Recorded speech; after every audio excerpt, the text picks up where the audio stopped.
silence, puis coup mystérieux. J'ai toujours pensé que les bruits nocturnes étaient normaux, surtout dans un vieil immeuble parisien. Mais il y a une semaine, le vacarme habituel de mon voisin du dessus a cessé soudainement.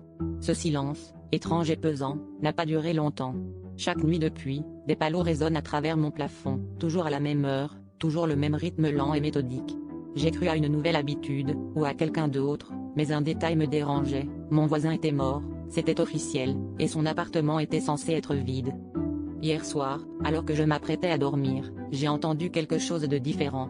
Au lieu des simples pas, il y a eu 3 coups secs, comme si quelqu'un frappait le sol juste au-dessus de mon lit. Mon cœur s'est emballé. J'ai attendu, cloué par la peur, mais rien d'autre ne s'est produit.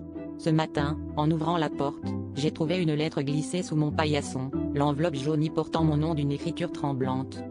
La lettre venait de mon voisin, datée de la veille de sa mort, et le timbre prouvait qu'elle avait été postée après qu'il ait été retrouvé sans vie.